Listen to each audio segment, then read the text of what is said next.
Come on. Oh, excellent. Right, we're live. Hi, everyone. It's me. It's Nigel, proper Devon Boy at CysterWigs and Hair Kitty Kitty. Heather won't be joining us today, mainly because she's still feeling a bit under the weather after her surgery, so she's resting downstairs. I completely haven't gotten everything quite ready, but we'll see how this goes. And but I guarantee you, she's downstairs. She's just resting up and just take it easy for this week anyway. All righty, so let's see who we've got, shall we? We've already said hi to Shelley. Hi, Shelley.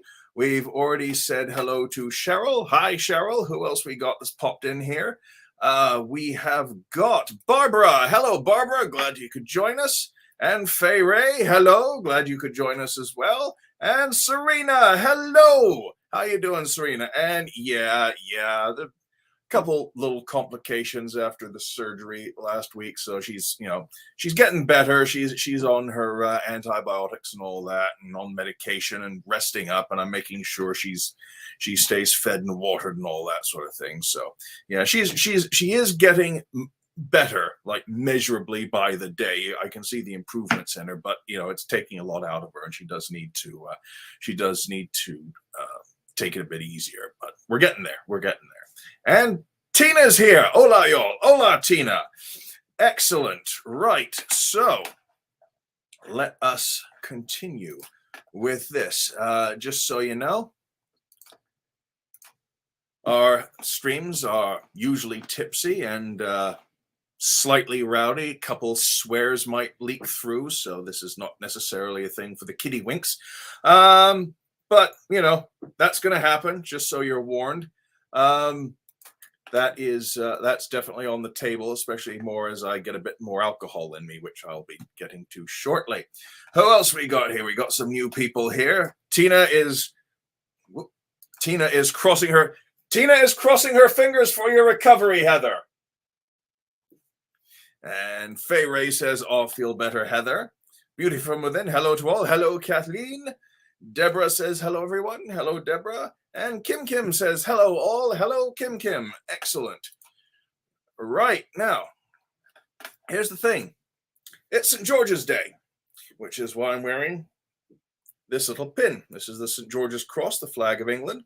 It's also the birthdays of my grandpa Les, my mother-in-law Kathy, William Shakespeare, allegedly, Shirley Temple, comedian George Lopez, John Oliver, Cal Penn, and Alan Oppenheimer. And if that last name doesn't ring a bell, he's the guy who used to do all kinds of voices for cartoons, including he did about half the voices on the old He-Man and some of the She-Ra cartoons as well. So, yeah, guy who was formative for my childhood.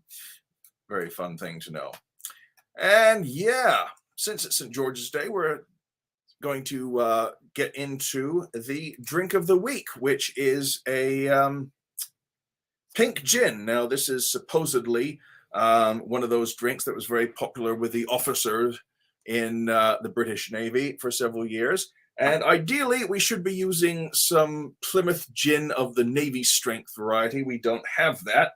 So I will be using this stuff, which we've got, which is New Amsterdam gin. And it's pretty darn good. It's nice and smooth. It's definitely not offensive in any way, shape, or form. It's got some lovely Art Deco designs on the back label there, so I'm fond of that. Very nice Art Deco bottle as well. So, yeah, it's not too bad. And what we're going to do here is we're going to take a tall glass. I'm going to add some whiskey stones. In this case, I'm just going to do 4. 2, 3, 4. All right, there we go. That is my glass with some whiskey stones in. And then what you're going to do is you're going to take some gin, and you are going to add about 1 to 2 measures, depending on how sozzled you want to get. I've used these glasses for mixing so much I can tell without having to use a measuring cup that with a bunch of whiskey stones in is 2 shots of gin. Yeah, that's about right.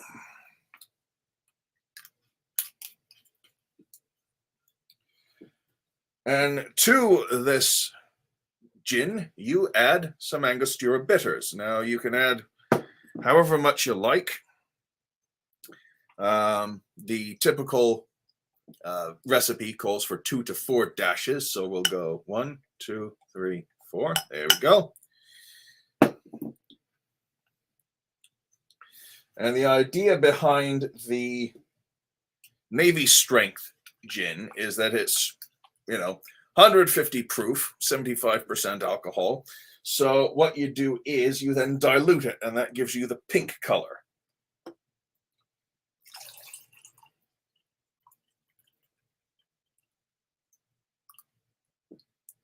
Like so.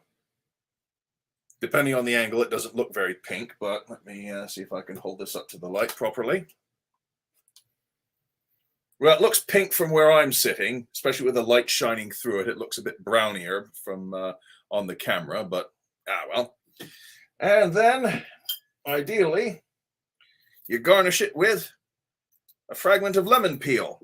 Now, I know in the advance announcement on our channel that I said I was going to use key lime juice or lemon juice or whatever, and you can use that too if you like, as long as there's a little bit of citrus, little dash of citrus in there, that's fine. But we had to place an Instacart order yesterday, so I thought that'd be a good time to pick up a fresh lemon. So I'm going to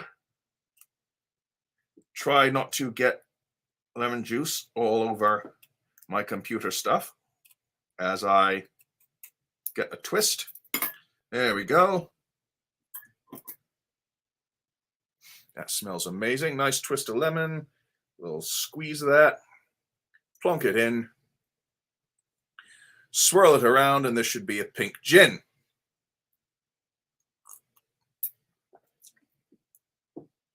Very pleasant, very mellow, very mild. Of course, this is the this is the weak gin version with the Navy Strength. It's going to be a lot stronger, but that's it. It's cold. It's refreshing. It's a little crisp, little citrusy. Good stuff. Now, St. George's Day. Going back to that. It's St. George is the patron saint of England, much like St. Patrick is the patron saint of Ireland, St. David is the patron saint of Wales, and St. Andrew is the patron saint of Scotland. And a lot of these saints have been linked with doing a lot of fantastical things.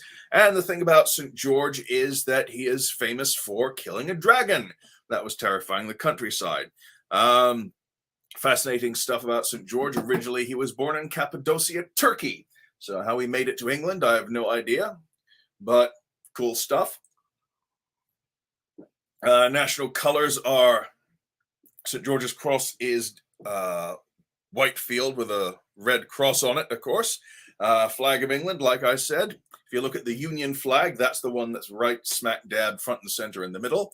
And going to the slaying the dragon, I bought this shirt at a magnificent restaurant that I used to love called Mike's Place in Ohio. It's still around. It's bloody excellent. Highly recommended if you ever make it up to Kent, like near Kent State University, the Brimfield border.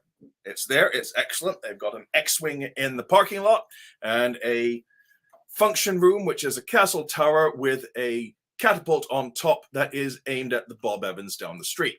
Marvelous place. And they used to sell Dragon Slayer Ale, which was brewed at Liberty Street Brewing Company. Liberty Street Brewing Company, let's say that with English. That used to be in Akron, Ohio, but that closed down and they didn't make it anymore. But they sold Dragon Slayer.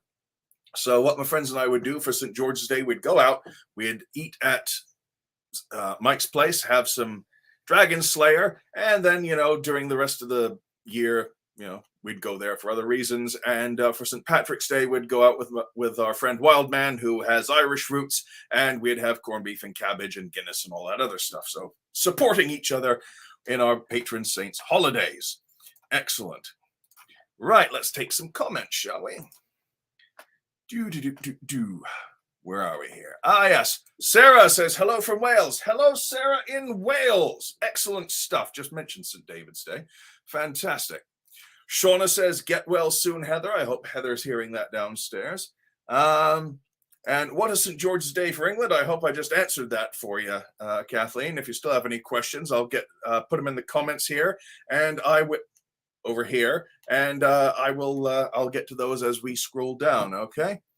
She also says, my oldest loves gin. Well, there are some good gins and there are some bad gins. My mum used to like Beefeater, and then found out that it gave her a stomach ache after a while. But Liz, hi, Liz. Great to see you, Liz. We'll talk more later, I guarantee you. Shauna says, hello, wonderful people. Hello, Shauna. Raising a pink gin to you. Kathleen says, fresh lemons make great lemonade with homemade simple syrup. You know something? I keep seeing simple syrup advertised. And, you know, I don't think I've ever seen it sold anywhere, even in like the high-end booze shops. So maybe it's something I'll have to look up a recipe for, because it's in just about every cocktail recipe I read and nowhere ever seems to carry it. So excellent. That lemon has my mouth watering. Oh, it's a fantastic lemon. I mean, just look at that freshly exposed rind, glistening with lemon oils and so forth. Fantastic stuff. Serena says, I want that X-Wing, lol. Know what you mean. Know what you mean. It's fantastic. It's got a beer keg in the Astromech socket. It's fantastic. Serena says, that drink sounds good, but no gin in the house and I'm on call. Oh, well, maybe afterwards. Stop by a booze emporium on the way home. Get yourself some Plymouth gin. That's some really good stuff. Or I don't think, no, you can't really make a pink gin with Gabrielle Boudier saffron gin, but I do highly recommend Gabrielle Boudier saffron gin. It's bloody fantastic. Let's see, the birthday announcement is covering up a lot of the screen. Well, I've covered that, thank you. I was impressed that you mentioned St. David. Well, you know, British Isles. You know, I like to be inclusive of everyone who lives there.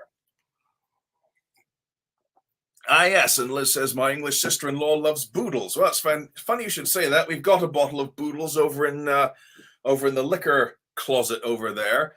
We've got the strawberry rhubarb variety, which is absolutely magnificent and delicious.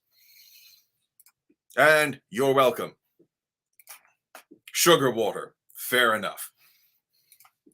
Barbara says, gin with pineapple grapefruit juice is wonderful over ice during the hot months. Yeah, I tell you what, what's really good, we do like the Boodles strawberry rhubarb gin, sometimes mixed with grapefruit juice.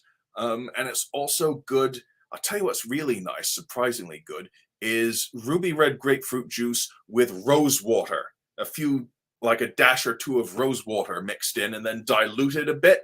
So it's not so flavor blasted, but nicely diluted, little tart, very refreshing. Highly recommended with that. Okay. Yes. My mom used to drink Tanqueray. Yeah, I've not tried that myself. It's one of those things that I just haven't gotten around to yet. Because the thing about booze is, if I can find little sample size bottles to try, I'll give those a try. But I've been burned so many times by buying a huge bottle of something and then find out it tastes disgusting, and spending lots of money on that and figuring no. So if I find a little sample size of Tanqueray, I'll give it a shot. Who's having a birthday, says Shauna? Well, let's go back to this real briefly. My grandpa Les, who passed away in 1976, but he was born on St. George's Day. My mother-in-law, Kathy. Hi, Kathy, if you're watching, we love you. William Shakespeare, supposedly. That's debated. Shirley Temple, who I'm rather fond of. George Lopez, comedian who made me laugh a hell of a lot when I was younger. John Oliver. Cal Penn of that movie where they go to White Castle after getting stoned, and Alan Oppenheimer, who used to do the voice of Skeletor and Merman and a whole bunch of other characters on the old He-Man cartoon, as well as lots of other cartoons and quite a few other things as well. I'll tell you something else that's fun. And the movie Helter Skelter, which was about a certain infamous trial, Alan Oppenheimer played one of the attorneys in that, and his opposite number attorney was played by George DeCenzo, who played Hordak in the She-Ra and Princess of Power cartoons, who ended up being rival characters as well. So I thought that was rather amusing. Let's see. What's this say? Aurelia says, I can't drink while translating Ovid and Cicero. Yep, doing both tonight. My students make fun of my drunk translations. Fantastic. That sounds like an absolute hoot. Makes you wonder what the Latin for shit-faced is. And simple syrup is something you usually make at home by boiling sugar and water or something. All right, definitely give that a go. Fay Ray says, beef eaters are nothing when it comes to gin. Oh, you're talking to a Devonbite. I swear by Plymouth. And if I drink too much, I swear at Plymouth. Let's just say, Roma mythically was founded today. Oh, that's fantastic. That's fascinating. Oh, I didn't know that. Shauna says, my birthday is Monday. Happy birthday in advance, Shauna. Harold and Kumar. Thank you, Barbara. I knew Harold and Kumar go to White Castle. That's I couldn't remember the name, but if names are involved, my brain starts to disintegrate. There you go. And also on House MD. That's good. I haven't watched that yet. I mean, I love Hugh Laurie and his work and all that, but I just haven't got into that. I think it was because it came out when I was still working at the casino and I fell several seasons behind and I just never caught up on anything. Today's my friend from high school's birthday. Hello, Tina's friend from high school. Happy birthday to you.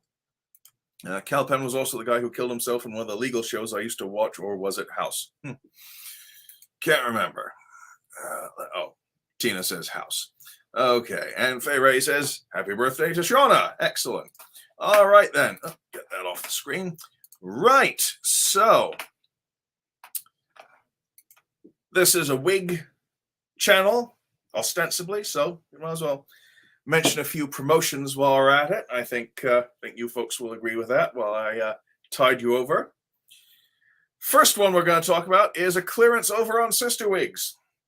We're bundling our returns after we've inspected them, cleared them for hygiene and all that, and we're discounting them for wholesale purchase. So if you're looking for some discount wigs at a nice low wholesale price, pop on over to CysterWigs, have a look there, have a little browse, see what you think. I'm going to have a little drink.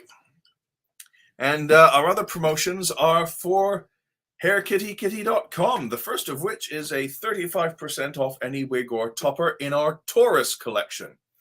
And if you go to our site and you visit the web page, you'll see up near the top the little menu options. There's one over on the side that says Fun. And if you click on that, there's a little box that says Written in the Stars. If you click on that and go to Taurus, click on that link, you'll see all the wigs that we recommend for people under the Taurus sign. And the code for that is Taurus35. And that is, I believe, valid as long as Taurus is going, the calendar month, whatever.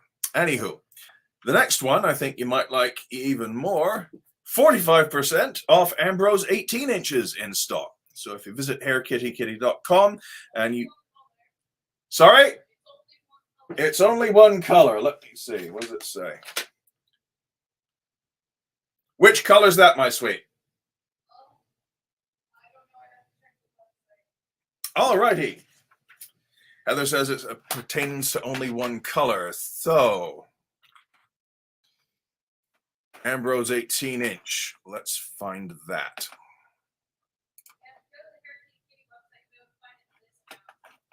In the discounts. All right.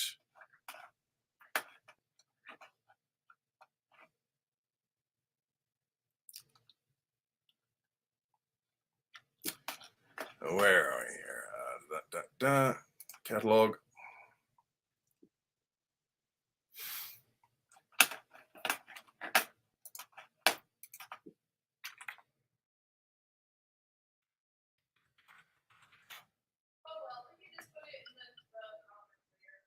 We can put it in the comments later, as Heather says. Okay.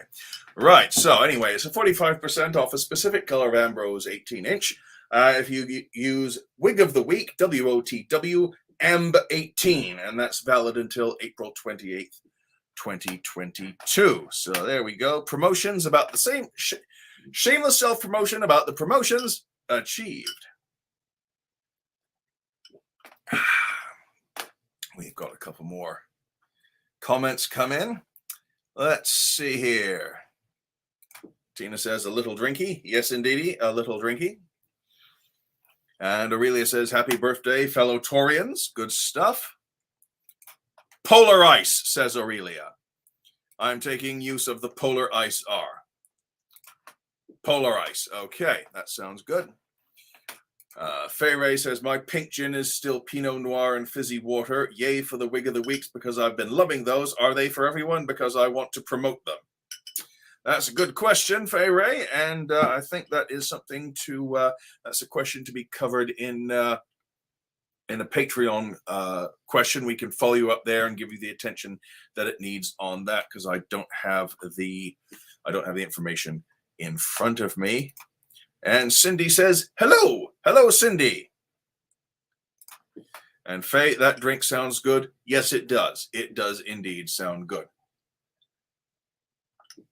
Definitely wouldn't say no to one of those myself either. All righty. We've got that. Now, today's main topic. Difference between English language and the UK, between English language between the UK and the USA, and I need to edit that because I made a spelling mistake. And the USA, and it was suggested by Liz Lyons a couple weeks ago. So thank you, Liz, if you're still watching. Thank you very much indeed. And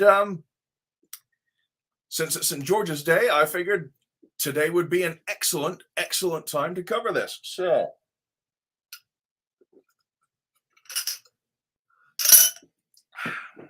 top up my pink gin, and then we'll get going. See how that goes. So, gin.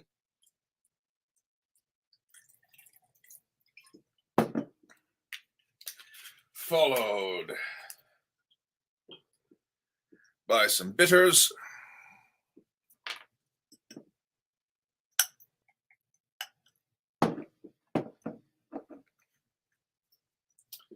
Followed by diluting with some water.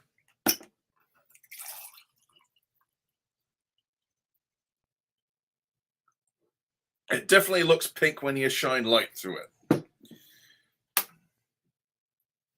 Not so much from the other side. And a bit of lemon curl. I'm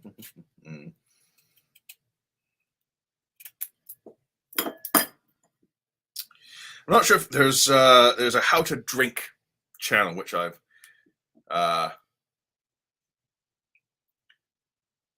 visited occasionally for cocktail ideas. I'm not sure if you're familiar with that how to drink. Very fascinating stuff. The guy definitely has very, very slow motion cocktail porn type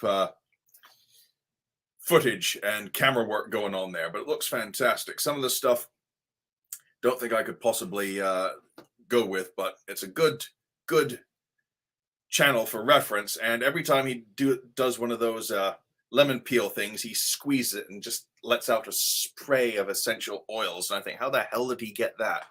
Bloody fantastic. Take a couple comments here before we continue. Faye says, "Ta, mate, I'll do that. Most welcome, my dear." Kathleen says, been eyeing the polarized R for a long time, but now we'll take that great offer. Thank you. Much appreciated. And Serena says, 2 nations divided by a common language. Oh, yes. Oh, yes. Very much so. We're getting to that, because I noticed a few things when I was younger that confused me. You know, I'd hang around with my parents, and then I'd go to school or hang out with my friends, and they'd say something. I'm like, what? So, yeah. As we often hear, England and America, 2 countries divided by a shared language. Yep, definitely. I say aluminum, you say aluminium.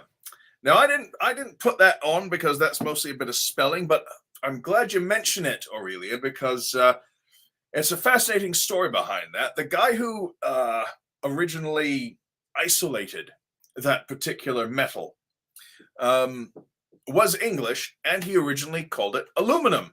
That is the original. No, I think it was originally called alumium. I think he originally called it alumium. And then he decided to call it aluminum. And so everyone was like, okay, it's aluminum now. And then, that announcement made it over to the new world. And I thought, okay, this new metal is called aluminum. Great. And then he decided, well, you know what? A lot of the other elements end in IUM, so maybe I should call it aluminium. So he renamed it aluminium, and a lot of other places were just like, no, screw it, dude, we're just calling it aluminum. Okay, can we just leave it the way it was? You keep changing it every 5 minutes. So that's why there's a difference between aluminum and aluminium. At least that's the way my research puts it.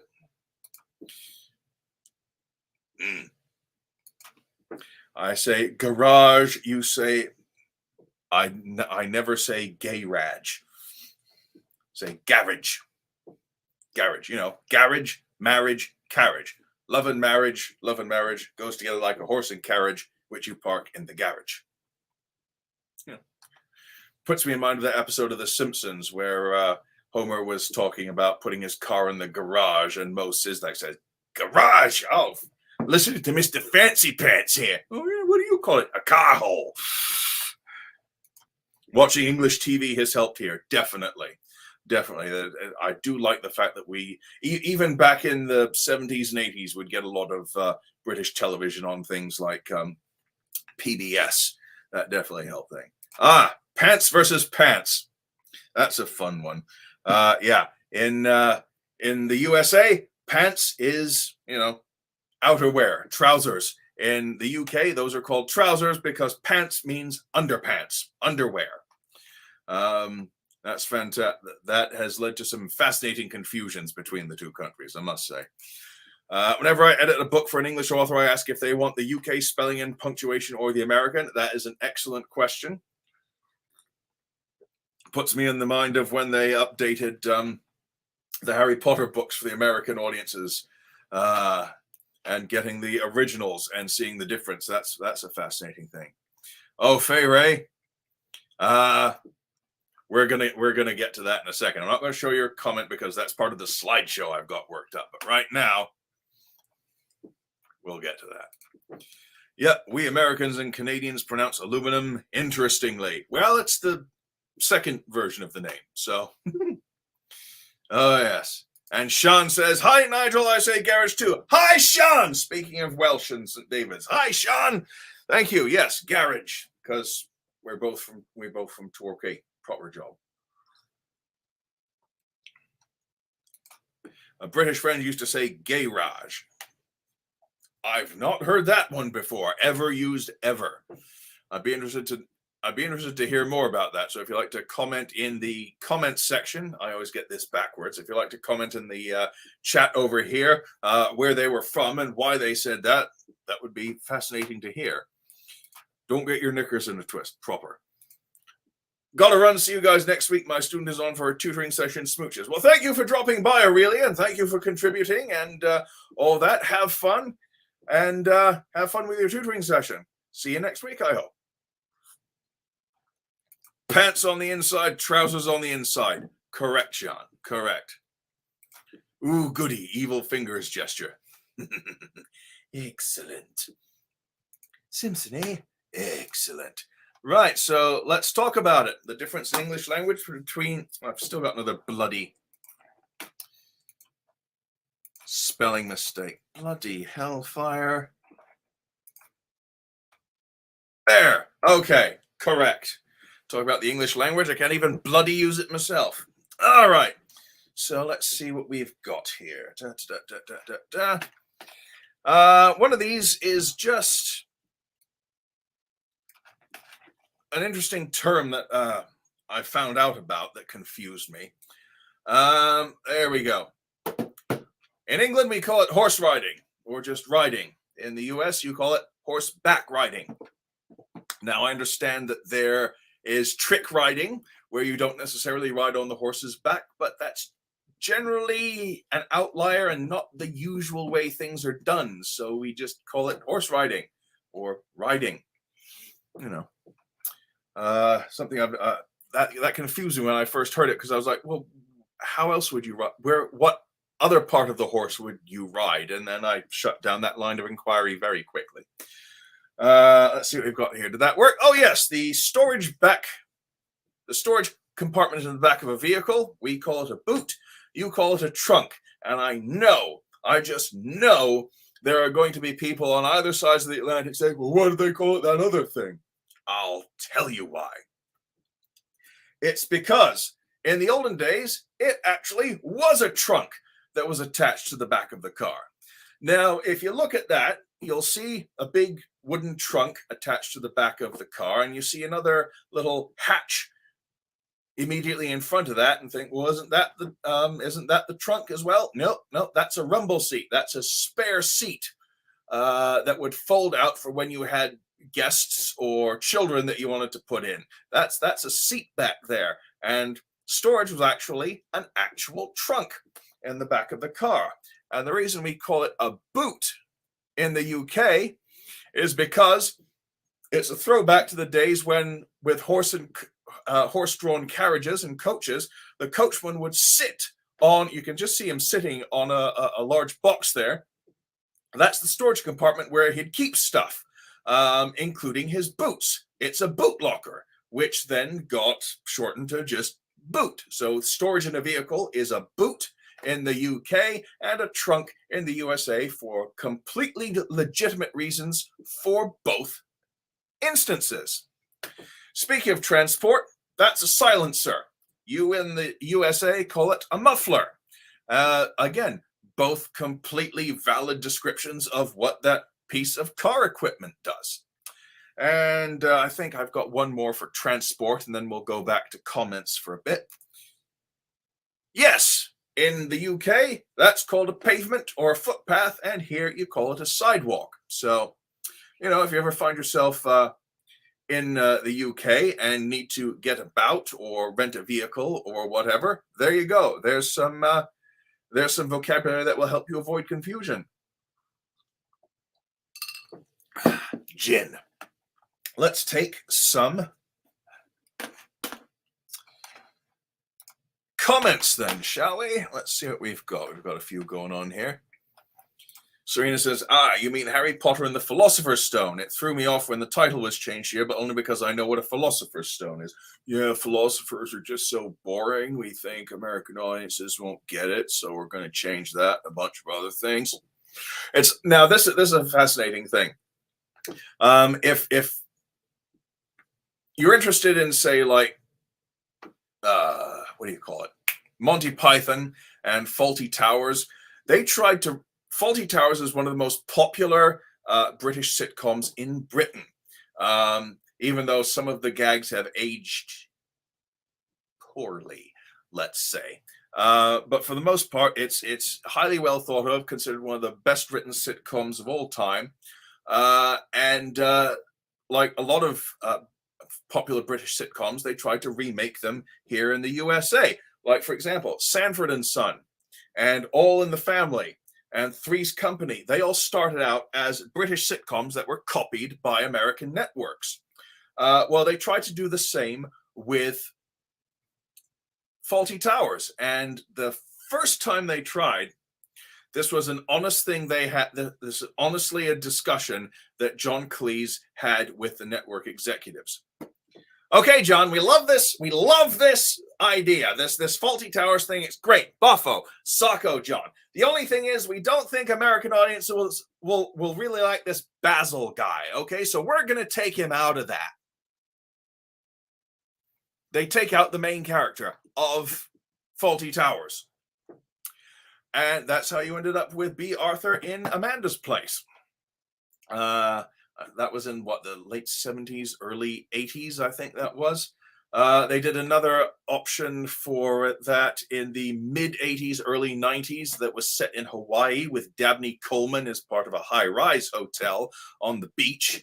And then, of course, they did the early 2000s update called Pain, I believe it was, starring John Larroquette as part of a bed and breakfast, a small bed and breakfast out in the country in California. And I actually quite like that because they included some of the plot points from the original Fawlty Towers. And I think John Larroquette did a very good job of carrying on the spirit of John Cleese's interpretation of Basil Fawlty. And speaking of which, Fawlty Towers is based on a hotel in my hometown called the Hotel Glen Eagles, which fell into disrepair and was demolished about 7 or 8 years ago, I think. But as a nice tribute, it was built into some assisted living for the elderly apartments and was named in honor of Andrew Sachs, who played the character of the Spanish waiter Manuel, called Sachs Towers, which I thought was a lovely tribute. Let's see here.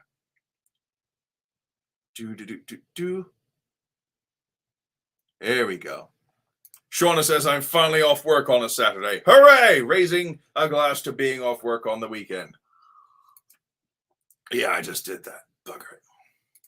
Sweater versus question mark. I forgot the damn word. Well, you got jumper, pullover, all different kinds of British terms for that sort of thing.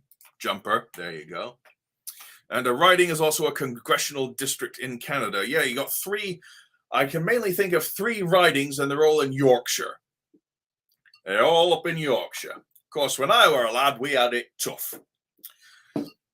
We had to get up at half past 10 at night, half an hour before we went to bed, eat a lump of cold poison, work 26 hours a day down at mill and pay mill owner permission. And when we got home, our dad would kill us and dance about on our grave singing hallelujah.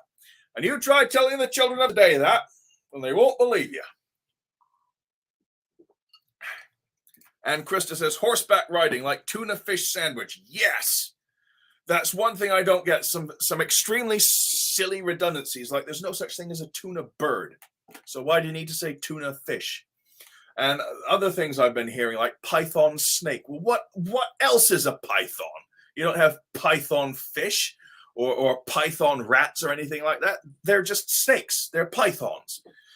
Oh, talk about hood versus bonnet for more car talk. Yes, that's an excellent point. I didn't include pictures of that because I didn't find much in the way of I actually found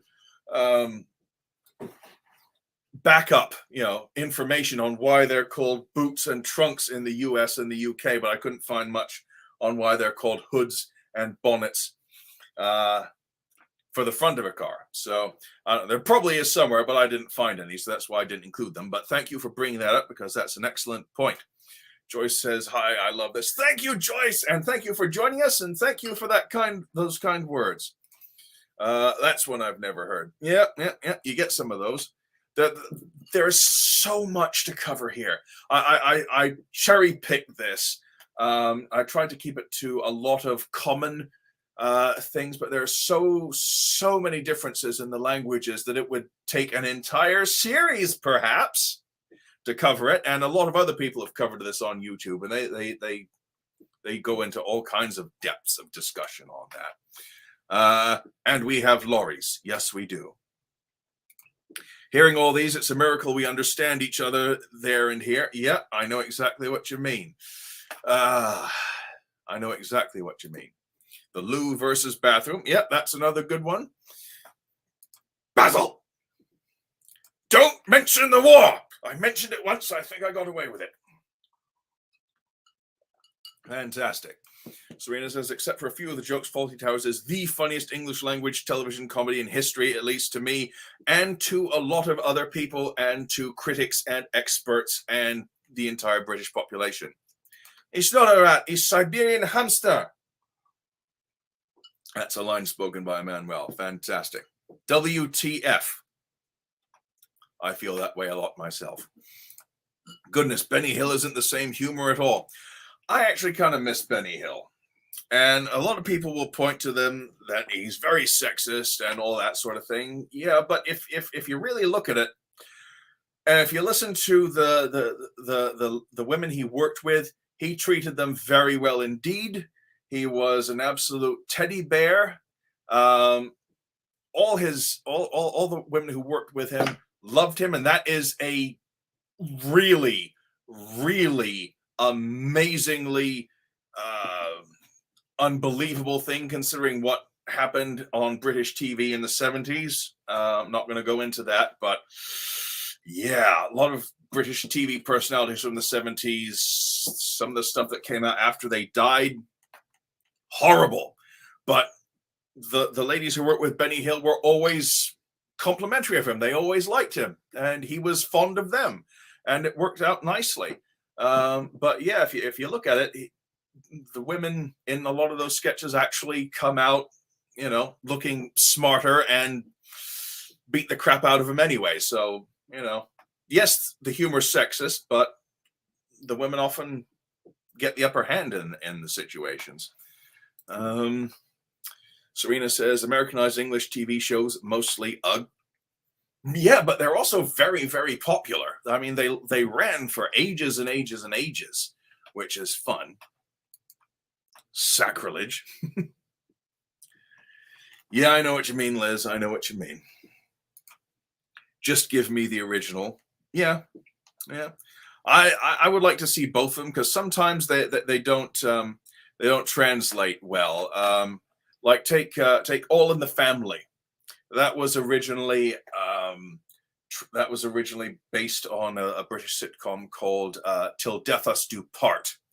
I'm trying to think of the original character's name. Alf Garnett. That's it. He was the role model for Archie Bunker. And if you thought Archie Bunker was bigoted and abrasive, Alf Garnett would not run, even in the USA back then.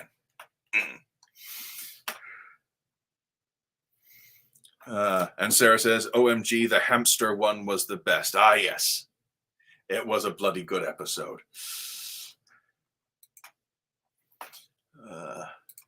Can you imagine how badly we could have effed up Absolutely Fabulous? Yikes. I can, actually. I can. And that's what scares me. Faye Ray says, yes, the exception is Shameless. So funny. Shameless, that's another one. That's a modern one I didn't get around to. Yeah, they've tried some modern remakes of British sitcoms that didn't work out too well. Red Dwarf did not work out well in the American remake, so badly that it just never made it to air. And another one that did not work too well was The IT Crowd. Now, I've seen a bit of the pilot of the American IT Crowd. They kept Moss, which was fantastic. They got the same actor, Richard Ayoade, to play basically the same character. And he is just fabulous in anything he's in. But even he could not save the American IT Crowd. Friends was anglicized and became Coupling, and some suits attempted to Americanize that. Yeah, the double crossover, the first one way, then the other. I like Coupling. I didn't see the American version, but I've heard things about it. Let's see. Ghost is an exception where the American version works well. The BBC version is still funnier, though. Haven't seen that. Probably should try to watch that at some point. Luxury for Yorkshiremen, definitely. And oh, there we go. Jumper versus Pullover. Yep, there we go. Let's see. There's a good one. Cubbyhole here versus Pigeonhole in the UK. That's a good one. Never even thought of that. Yeah, that's a perfectly valid observation. Never occurred to me to even include that. So thanks for covering that, Liz. Oh yeah, well, we're talking about ATM machine, HIV virus, and PIN number. Since we're going with ATM, PIN number. The N in PIN stands for number. So there you go. Where did the jumper come from? Not a frigging clue. Never even thought of that off the top of my head. Cindy says, hi, stepped away from it. That's fine. How about bangs and fringe on hair? Well, since this is a weak channel, yes, let's cover that. Bangs versus fringe. I think we've covered that quite a bit in some of our videos before. I think Heather's covered that more than I have, because I've only just recently started to do more on the videos. But yeah, bangs versus fringe. Bangs in the USA, fringe in the UK. And my husband, He loved Faulty Towers. Yeah, that was the. He's got very, very good taste then. If one, he likes Faulty Towers, and two, he married you. So, there you go. Nope, I just remember the short-lived 70s TV show. I don't remember that one. As in Hot. Oh, that's, you're going back to the Hot in Baltimore comment that you had earlier. I get it. Yeah, I don't remember that one. Sean says, I remember our chats about the best pop to drink. I think in America you still call it soda. Oh, Sean, that is a regional thing. That is a regional thing. Some places call it pop. Some places call it soda. Some places call it soda pop. I think some old timers still call them phosphates. And down here in the South, because we have the Coca-Cola world headquarters is in Atlanta, everything is Coke. Everything is Coke. Even Pepsi is Coke. In fact, there's a comedian who did, I wish I could remember his name, back in the mid 80s to early 90s stand-up comedy boom, when you could turn on any of the 153 channels in the USA and find a stand-up comedy show. There was one guy who said, everything down south is a Coke. I'll have a Coke. Well, what flavor do you want? Orange. It's true. Yeah. Larry says, Benny Hill was a love, just silly, sexy humor that reminds me of booby mugs and postcards on the beach towns in England. Very true. Very, very, very risque humor in the seaside resort towns of England. Sean and I will definitely vouch for it. Sean will probably also vouch for it since she lives in the same town as I did. So, yeah, very, very risque humor going on around there. Definitely. Sean, I am from Pennsylvania and I drink pop, says Joyce. There you go. It's all over the place, Sean. It really is. It's a regional thing. It's fantastically interesting to see the way the language varies over just the USA, let alone between the USA and Britain. Barbara says, I've not seen the UK version of The Office, but I'd like to. Yeah, Ricky Gervais kind of rubs me the wrong way. I sometimes agree with what he says. And when I do agree with him, I agree with him 100%. But for the most of the rest of the time, something about him and his comedy just doesn't work for me. But when I agree with him, he's right on the money. Liz says, thank goodness for BritBox. I would agree with that, Liz, but the problem is they don't carry everything. Like my mom was telling me about this new thing that David Attenborough is doing. You can't find it on BritBox. It's not on BritBox. I think it's on Apple TV Plus, but it's not on BritBox. And I wish, but my mum was watching it on BBC. So I don't know. It's just a pain in the ass. Waiting for God. Speaking of British sitcoms, Waiting for God. That's a good one. My mother's very fond of that. And yes, by all means, tell him that. Serena says the proper word is soda. In the Midwest, Minnesota, we call it pop. Yeah. See, Sean, you're getting a fascinating education here. Liz says you can do another stream just about regional differences here in the U.S., like California versus New England, for instance. Lots of differences. Oh, such a huge country. So many regional variations and everything. What kind of Coke do you want? Dr. Pepper, please. In New Orleans. Yep. New Orleans. Fantastic. Shauna says, please tell Heather I find myself reaching for Vaughn over my Gabor, Raquel Welch, Estetica, etc. Heather says, oh, that's fantastic. Tell her thank you. Liz, I got pegged for being Californian very often when I lived in New England. Well, you know, anyone who's outside New England is probably Californian. Sarah says, I teach English as a second foreign language, and one of my students always laughs when I say zebra and tomato in the British way. Now he insists on pronouncing potato as potato. Yeah, Cole Porter had some good cracking tunes, but I didn't like that one. I went to West Virginia and Washington, D.C., and they said, soda. What flavor? Fair enough. Do you have Rio? No, Sean, we do not have Rio over here, and that is that is a fantastic tragedy. For all of you who are not familiar with that, it's not a very common soda, even in the UK.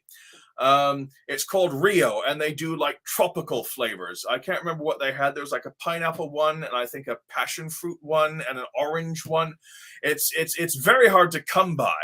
You have to go to like post offices and petrol stations to find it.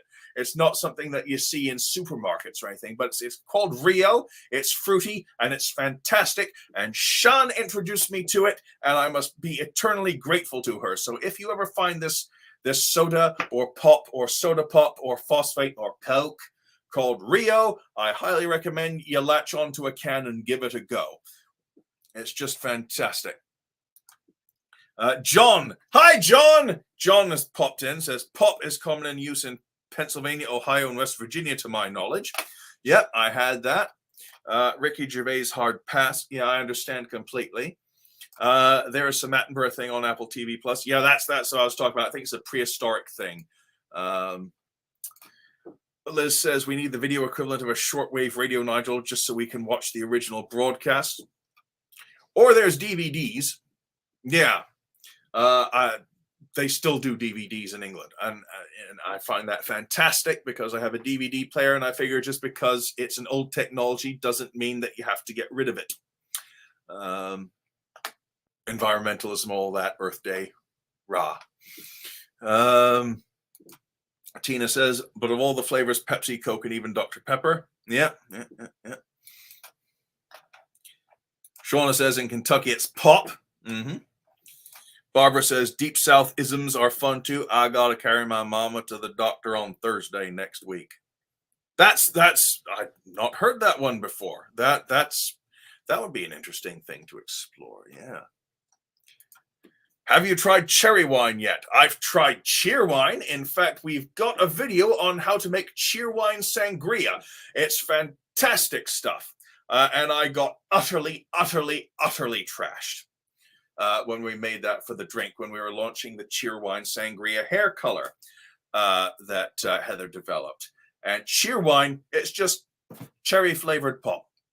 And it's delicious. And it's highly caffeinated. And it's sugary. Not like corn syrup or anything. It's like caffeine and sugar and cherry flavored pop. And it's just absolutely bloody amazing. Sean, if you're watching, try to find some Cheerwine. You can get it delivered from their own website. The shipping will probably be ridiculously obscene, but if you like pop, Cheerwine, magnificent. Highly recommended. In fact, yeah, I'm going to go with the Cheerwine Sangria. Find that video. I did a video. Heather filmed it on how to make Cheerwine Sangria. Bloody amazing, and it will just lay you out on the floor. It's so potent. Well, it's not extremely potent, but it's so delicious that you'll forget, oh, there's a fuck ton of booze in here, and before you realize it, it'll lay you out on the floor. OMG, says Faye Ray, just got my Vaughn in Paradise Pink, so in love, can't wait for the new color reveal tonight. Well, it's not going to be too much longer. Hang on there, we'll get there. Serena says, I know it's Scottish, but I've tried Iron Brew. That's another interesting one. I couldn't get into that. I couldn't get into Iron Brew. We had a manager at our old casino who would basically drink that stuff until she sweated orange. But I tried it once. Wasn't really my goblet of mead, so to say. And Kathleen verifies that Cheerwine is so yummy. Yes, it is. Faye Ray says it's called Pop in Kansas. Tina says, people ask me where I'm from because I speak with a slight Southern accent. People keep asking me where I'm from and getting my accent wrong because it's a weird hybrid of posh, of RP, of Broad Devon, and Midwestern because I grew up in Ohio, so everyone thinks I'm Canadian. Unless they're American, then they think, gee, are you Australian? I've been asked if I'm Australian, Dutch, Scottish, Welsh, French, all kinds of things except English, which I find just hilarious. Liz still has your DVD and VHS machines. So do I. Fantastic. I'm treating myself to an Ale 8 today bottle. Not familiar with that. Please elaborate in the comments below when this is over. I'm fascinated on any new type of drink or food experience. Cheryl says, I love my Vaughan in Paradise pink too. Good. Excellent. Thank you. Glad to hear it. And Barbara says it's a fantastic drink and an amazing wig color, Heather. Yay, says Heather from downstairs. World's largest candy store in Jordan, Minnesota carries cheer wine. Yummy. Excellent. Good to know. Speaking of obsolete technology, Tina says, I still have my 45 albums, cassettes, and somewhere in my mom's house, 8 tracks. Fantastic. And Shauna has 8 colors so far. Well, thank you very much indeed. You should get one of those small desktop fans or one of those fans that wraps around your neck, your own personal air conditioner. They sell them on Amazon. Thank you, Shelley. Our air conditioner that we have piping in cold air upstairs broke down. We need to get it fixed. We still haven't got it fixed. We've got a window air conditioner, but it's a hell of a thing to get it from the from Heather's usual office to bring it in here.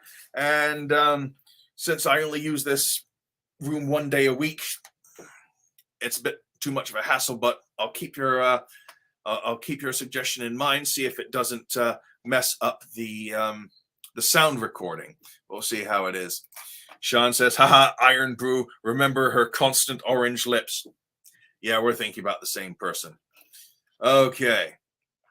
And Faye Ray says, Nigel, the Australian thing used to peeve my mum so much. I can imagine. I can imagine. Okay, hold the phone. Did someone say new color? Yeah. We're going to get to that, Shauna. We're going to get to that. Stay tuned. And get a small vornado. Their technology simulates a breeze off a lake. Wonderful. That sounds fantastic. We've got fans. We do have some fans, but they are very loud and would pretty much screw with the audio. So greatly appreciated suggestion. We'll look into it. We'll see how much. Let me just type this in over here. Right. Vornado, duly noted. Thank you. All right. Let's get on with some more stuff. Let's go with, here we go. Right, now if you're out walking on a pavement or footpath or sidewalk, you might come across one of these very good boys, which we call an Alsatian, and you call a German Shepherd. Now, we've taken to calling it more German Shepherd in the UK lately because of American cultural imperialism, movies and TV and all that, and the insidious infiltration of the American mass media. But yeah, it's mostly called an Alsatian or a German Shepherd. Now, if you happen to get on the bad side of this very good boy who is just being the best boy with his blep and all that sort of thing, and he decides to take an exception to your intrusion on his territory, you might end up in the accident and emergency or the emergency room section of a hospital, which we call the A&E, which is not the cable network, which has suddenly gone to ridiculous, disgusting reality television as opposed to actual arts and entertainment like it used to be in the good old days. Harumph, grumble, frustrated British noises.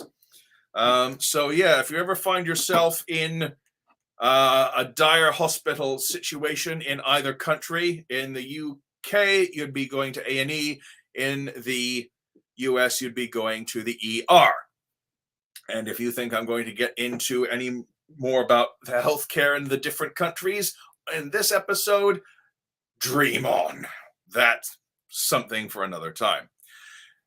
After you get out, you might want to pick up some drugs at the chemist, or as you call it in the USA, the drugstore. Or, you know, both countries call it a pharmacy.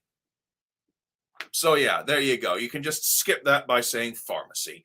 But if you've heard someone talk about a chemist or a drugstore, that's what they're talking about. They're talking about the pharmacy. And one last thing in the medical thing I had programmed is this fun little chemical, which I think many of you will be familiar with. We call it estrogen. Or in the USA, because of that Git Noah Webster, estrogen, because it had to be simplified for reasons.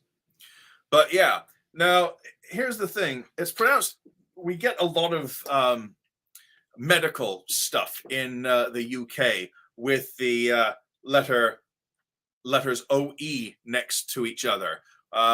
In a lot of places, it's still written as a single diphthong called the letter ethyl.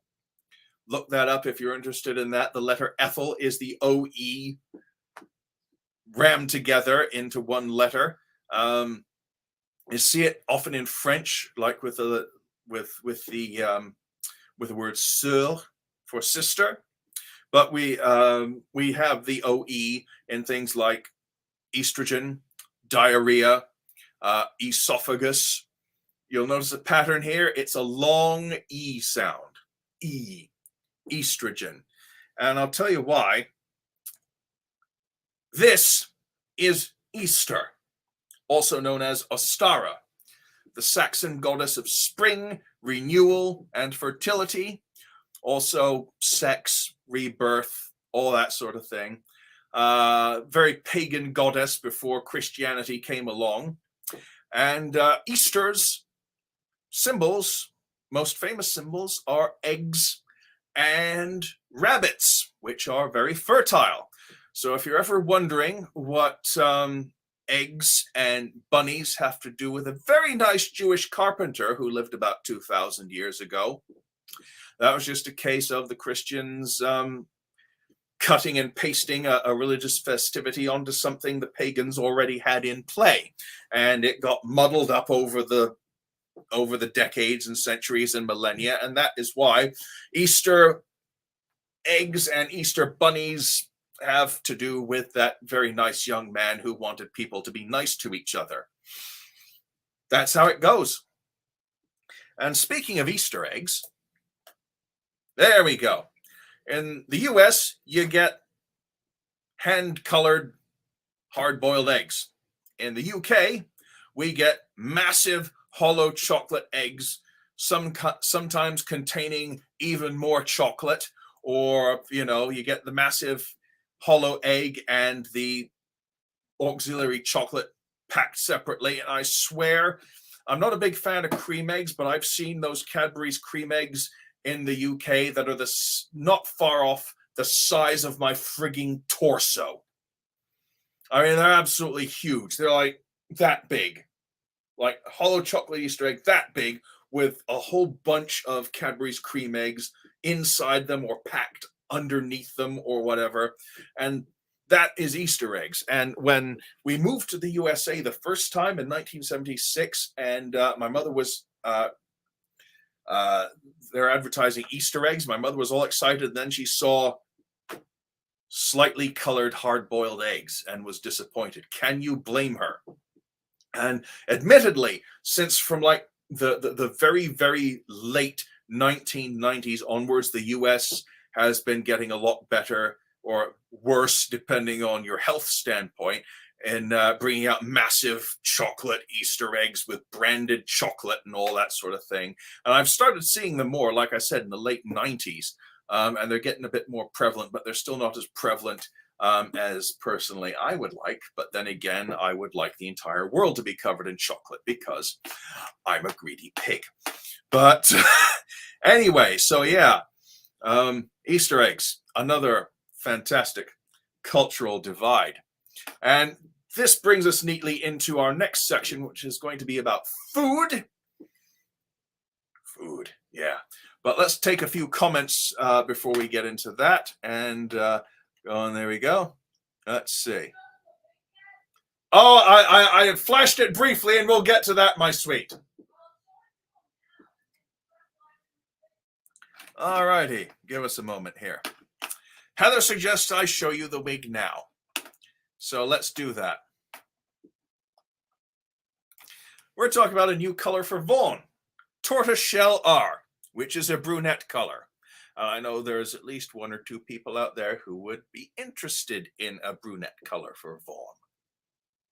Now, what's happening is we're working on getting our stock photographed and listed on our store, but this, consider it a sneak peek for this upcoming model and color.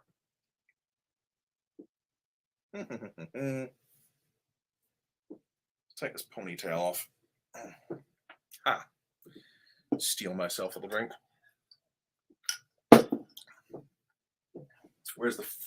there we go. Let me get a comb. Reach over to the station Heather usually sits at and get a comb. There we go. Tidy it up a bit. There we go.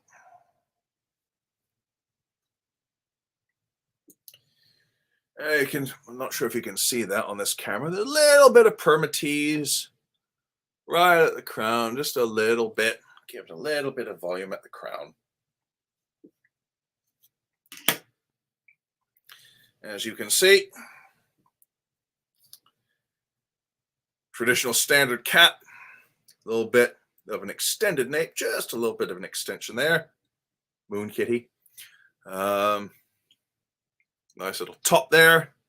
No lace front there. It's just a hard front wig. But if you're familiar with Vaughn, well, you already know that.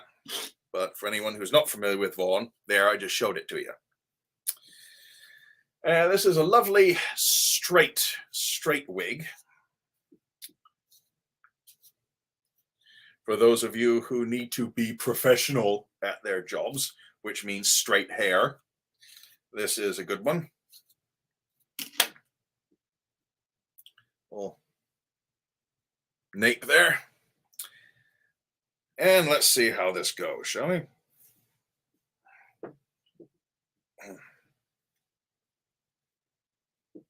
Someone was commenting that I really look like Dave Grohl in the last one. Well, I look even more like him now. This one.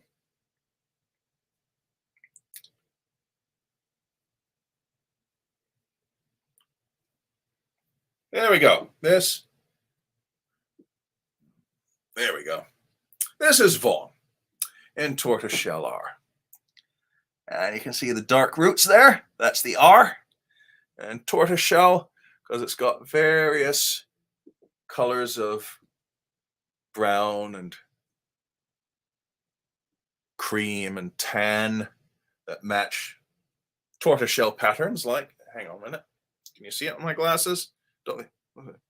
There you go. Not really. There you go. Tortoiseshell. Fantastic. Okay. So I'll be wearing this for the rest of the broadcast, and please don't ask me when it's going up on the site. I don't know yet, but we're working on it. Hang on. It slipped. There we go. Okay. There we go. Fantastic. Let's take a few more comments here.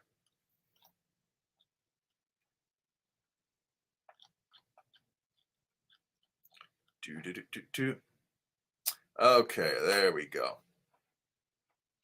Cheryl says, although I lived in California since I was 19, grew up in Texas, I noticed I say umbrella versus umbrella and the same for insurance, etc.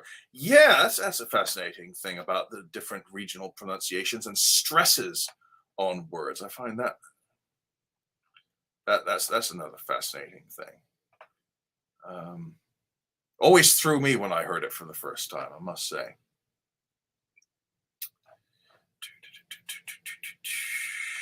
Yes, Serena, he was a very good boy. Let's see. Oh, Krista. Hello, Krista. Thanks for joining us. Theater operating room. That's a very good point. That's a very good point. Speaking of hospital, why do we add the article the and you don't? Are there other words like that? Oh, yeah, university. I'm going to university. Don't know why. I honestly don't know why. It really threw me, because I grew up in Ohio, right? And I constantly heard people going to the hospital or attending or going to the university or something like that, and then going back to the UK and talk about going to university or going to hospital or something. That really threw me, and to this day I still don't know why. I might look into that now that you mention it. Fayray says, I'm having trouble with the new US ER, which is ED, Emmer department, but still makes me giggle. Ed. That sounds fun. Yes, estrogen, Greek origin. Yeah. Greek spelling basically means fertility bringer, or fertility maker, with a Greek spin on a Germanic goddess. Weird stuff, how languages get hybridized. ED, like CPR, means different things to us medical record people. Yeah, I love it when things get confused, and what's the word I'm looking for? Acronyms just make things even worse. Oh, it saves time. No, it doesn't. It doesn't in the slightest. Cadbury's are addictive. Yes, they are, especially in Britain, except when they were bought out by Kraft and they changed the formulation of the friggin' cream eggs in the UK. I didn't even like cream eggs in the beginning, but I just find it appalling that they changed, that when Kraft took over, they changed the recipe for the cream eggs in the UK. Oh, gods, I miss the Brit eggs. Look up Panorama Eggs, USians. They are magnificent. Oh, yeah. Some fantastic stuff. Better chocolate in UK versus Hershey's blah in the US. Yes, I agree. Although I've read that they've changed the formulation of Hershey's to sell it in the UK. True. Although I will say this, Hershey's Cookies and Cream is still fantastically good white chocolate, no matter what country it's in. Fantastic.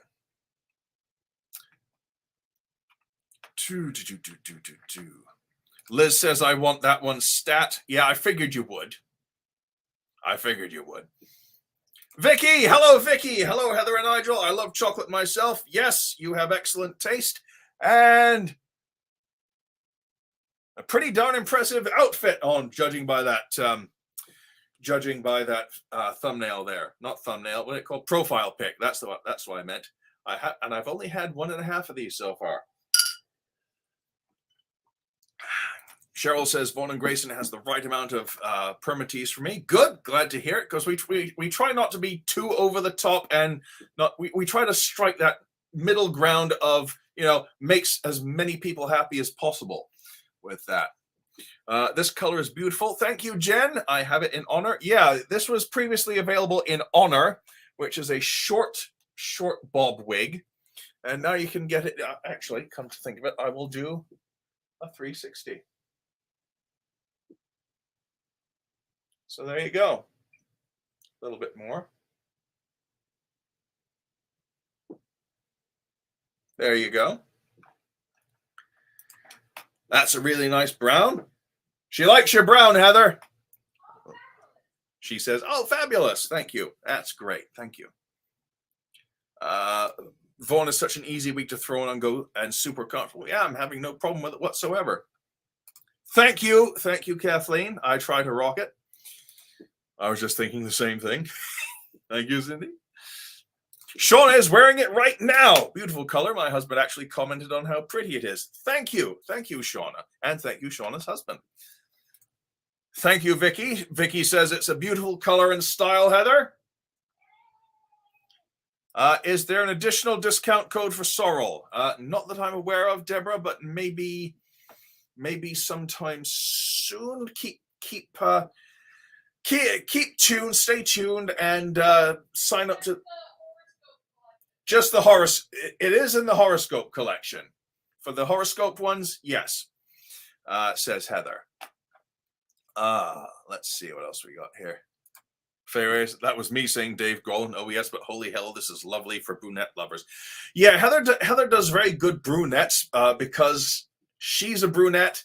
I like brunettes. And we think they're criminally underrepresented in the wig world. It's like, how many different types of ash blonde can we get?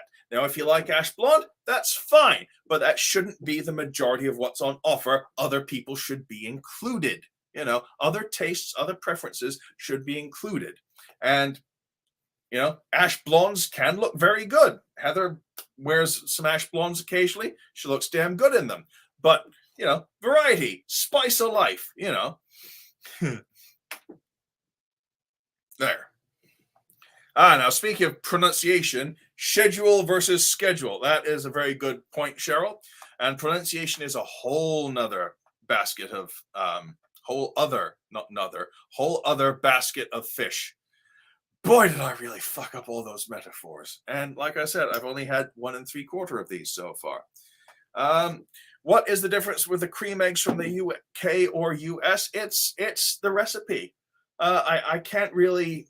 I've never really been a big fan of Cadbury's cream eggs, so I can't really talk about it. But there are aficionados in both countries, especially in the UK. And when they changed the recipe, they noticed. They noticed big time, and they were not happy about it, let me tell you.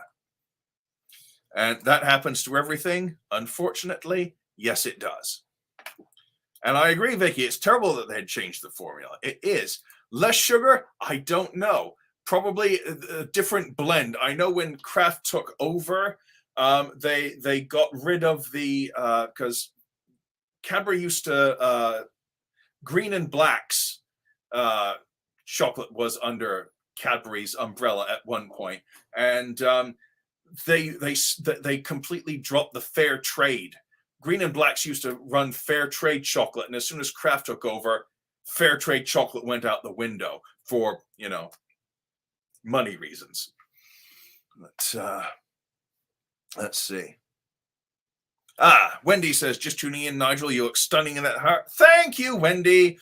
It's the new color Tortoiseshell-R for Vaughan, which is not up on the site yet, but I'm giving you a sneak preview.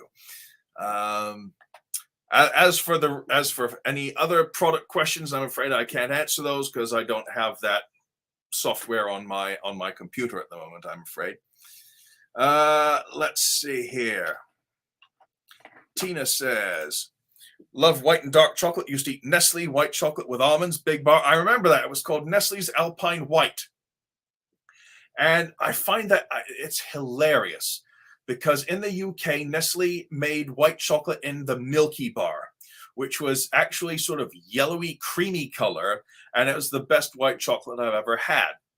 And then Nestle brought out the Alpine White Bar in the mid-1980s. And I thought, oh boy, Nestle white chocolate. And then I had the Alpine White Bar, and it was nothing like the Milky Bar. It tasted, I did not like, compared to their Milky Bar, the Alpine White is just disappointment in a foil wrapper.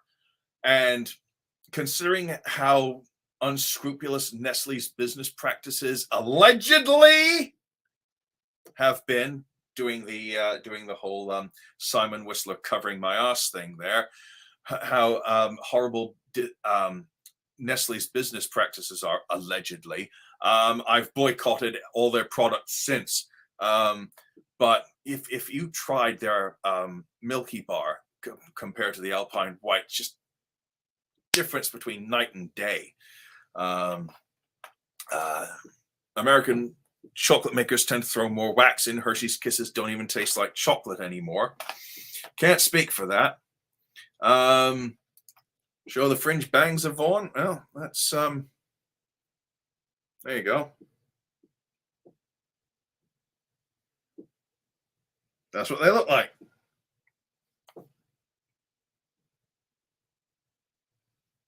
Best I can do in this situation, I'm afraid. Sarah says, cream eggs. Love cream eggs. They're also smaller than they used to be. Blame Kraft. Another thing is, they used to sell them in 6-packs in the UK. Thanks to Kraft, they're only sold in 5-packs now. Bloody Kraft. Milky Bars are amazing, says Sean. Yes, Milky Bars represent. My family does not like white chocolate, too sugary. That's probably because you're not having the right white chocolate. Real, proper white chocolate is bloody amazing. And shouldn't be too sugary. It shouldn't be. Serena says, I was just thinking you were pulling off a Simon Whistler there. Yes, Serena, Serena knows Simon Whistler, except I can't do the nasal home counties accent very well. Every time I try, I sound too much like Moss from. I start off sounding like Simon Whistler, and then I very quickly turn into Moss from the IT crowd. But Roy, that's where your balls are. I don't know. Mini eggs, enough said. Yes, Cadbury's mini eggs, bloody amazing. We prefer Belgian chocolate or handmade stuff we get in Beverly Hills. Well, yeah, why wouldn't you? Because Belgians invented milk chocolate. Speaking of Belgium, we'll get to, well, that's something else we're going to get to shortly. How long is your face from hairline to chin? I don't know. My hairline keeps receding. It's like that thing. How do you measure? You know, it's like Zeno's paradox. The arrow will never reach the tortoise because the tortoise keeps moving. They don't even make them anymore. I love nuts in my chocolate. Yeah, it's a horrible thing that they'll discontinue stuff that you really like. I suppose Kinder Bueno, if you can find it with the hazelnut cream, that's quite nice. Really, you should go to the import section of your supermarket. See if you can find Cadbury's fruit and nut. That might satisfy your cravings there. Serena says, being married to someone who's half Ulster Irish, half German, I much prefer that's chocolate that's not American.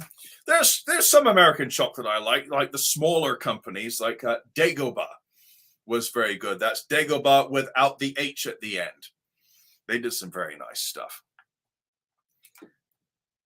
Thank you. Yeah, it is. It's hard to show no matter what, especially, when you're trying to, keep it out of your face. But Milky Bars dunked in hot coffee. Not tried that. But that sounds bloody amazing. Oi, did you see that ludicrous display last night? Yeah. I know many disagree, but peeps, I'm not particularly fond of those. I don't throw shade on people who do like them because, chacun a son goût, but just not to my taste. But yeah, fair enough. Do you have the popping candy chocolate orange in the purple box? No, we do not have, at least to my knowledge, chocolate with pop rocks. Sean is referring to a type of chocolate in the UK that's become popular. They put basically pop rocks inside chocolate. So basically, a lot of people complain, especially if you watch YouTube videos where American teens try British snacks or whatever, or Americans try British snacks, and they say, oh, this is just milk chocolate. It's boring again. We do texture, which is why we have things like Flake and Ripple and Whisper and stuff. We do regular milk, just plain old milk chocolate, but we change the texture of it, ribbony, bubbly, crumbly, all that sort of thing. And now they've started doing, as of about 4 or 5 years ago, they started putting pop rocks in chocolate. So you get nice crackly sensation as well. That's fantastic. Peeps are really good as s'mores, otherwise not into them. That's fair enough. Oh, hell, me liking something in its death knell, including wig colors, lol. Wait, pop rocks and chocolate? Oh, shut up now. Speaking of food. Speaking of food, folks. I'm going to put this on a ticker. Speaking of food, let's get back to English and American English foods and the differences therein. This is an aubergine in England. You guys call it an eggplant. And originally I thought, like a lot of other people, why the hell is that called an eggplant? It's dark purple. It looks nothing like an egg. Well, I found out. I did some research. I found out. It's called an eggplant because this is a white eggplant. And it looks like an egg growing from a plant. That's why they're called eggplants. And that's why that shade of dark purple is called aubergine in many places. Because of the Norman invasion, we've got a lot of French words and Norman French words in English, like beef, for example. Before, we used to just call it cow. Now it's called, when it's on a, when it's in a field, it's a cow. When it's on a plate, it's called beef. When it's in a sty, it's a pig. When it's on a plate, it's pork or bacon or sausage or ham or gammon, or well, we call it gammon in the, I should have done that one as well. Gammon instead of ham. Sorry, I went Homer Simpson there for a minute. But yeah, another one, courgette. That's another Frenchified word, which you call zucchini. And that's another common thing. We get a lot of Frenchified food words in the UK, and in the US you get them from Italian immigrants or Spanish immigrants. So there are a lot of words that have completely different national origins between the two countries. Another good one is coriander, which in the US you call cilantro, but only so long as it's the fresh leaves. If it's dried out, or if it's dried out with the stems and seeds and stuff, you also call it coriander. But, you know, same plant, two different names, depending on the format it's in, which I found fascinating. I did research into that. As soon as I found out, what the hell is cilantro that everyone keeps talking about? Oh, it's coriander. Fine. Okay. Good stuff. Unless, as I say, dried or stems. And that's a topic for another day. But yeah, coriander. In the US, you call this egg salad. In the UK, we call this sandwich filling egg mayonnaise, because basically that's what it is. It's eggs and mayonnaise. You know, makes sense. Egg salad also makes sense from a certain point of view, in the fact that a salad is a mixture of anything, basically. Which brings me to my next subject, chicken salad. In the UK, when you ask for a chicken salad sandwich, that's exactly what you get. You get some chicken and some salad, some lettuce, some tomatoes, some cucumbers. That's it. Whereas in the US, it's this chopped up mayonnaise mélange stuff that you stick in a salad.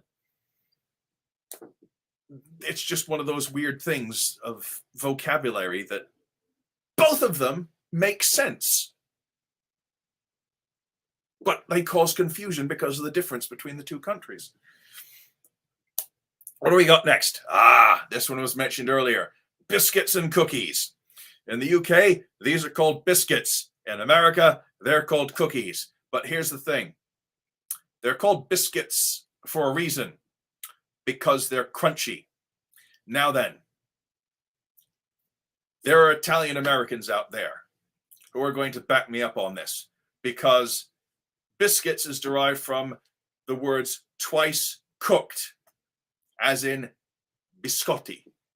And you have to use these hand gestures when you're saying biscotti. I've learned that. But yeah, same thing. Twice cooked, biscuits, biscuits, twice cooked. And that makes them hard and crunchy.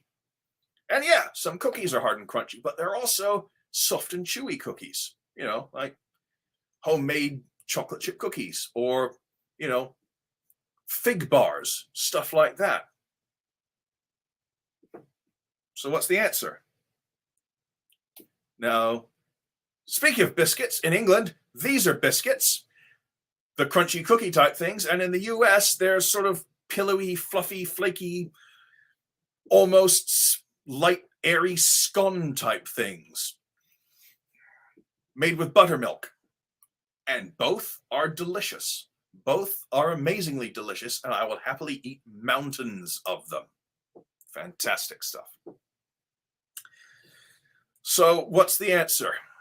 All this confusion. Well, I have a way of distinguishing them. Not everyone uses this method, and quite frankly, I think the world would be a better place if everyone did. But that's just me and my opinion. I think we should call the crunchy ones biscuits, the chewy ones cookies, and the buttermilk ones uniskits, because you only bake them once. Yeah. Biscuits cooked twice, uniskits cooked once. Makes sense, don't you think? Yeah. But that's just me. Speaking of digestive biscuits versus graham crackers. Now these are fascinating. I think I've discussed these on a couple previous things, but these are basically the same thing. Digestives are a bit thicker and softer, whereas graham crackers comparatively are thinner and harder. They've definitely got more of a sort of wooden sort of clank to them when you knock them against each other, whereas digestive biscuits sort of sound like, you know, slightly firmer cookies bashed together. Well, these are fascinating. The idea behind them was back in the Victorian era when everyone was thinking about health. They thought health was linked to simple eating and very simple ingredients, you know, wheat flour, sugar, bit of water, maybe, you know, something like that. Maybe a little bit of cinnamon or something to, you know, zazz it up a bit. But approached from completely different angles depending on the country. Now, everyone outside the Commonwealth points at digestive biscuits as, that sounds disgusting. Who wants to eat something like that? Well, digestive biscuits, one, are delicious because they also come coated in chocolate and caramel and other delicious things. But the reason they're called digestive biscuits is because the idea was that they're simply made from simple, easy to digest ingredients that would calm your digestion and prevent you from farting. That's the whole thing about digestive biscuits. They're good for your digestion and they stop you from farting. Whereas graham crackers are called graham crackers because I believe they were invented by a guy whose surname was Graham. And they were supposed to be simple, boring food that would not inflame the passions and lead teenage boys to spend time on their own doing things that teenage boys do on their own.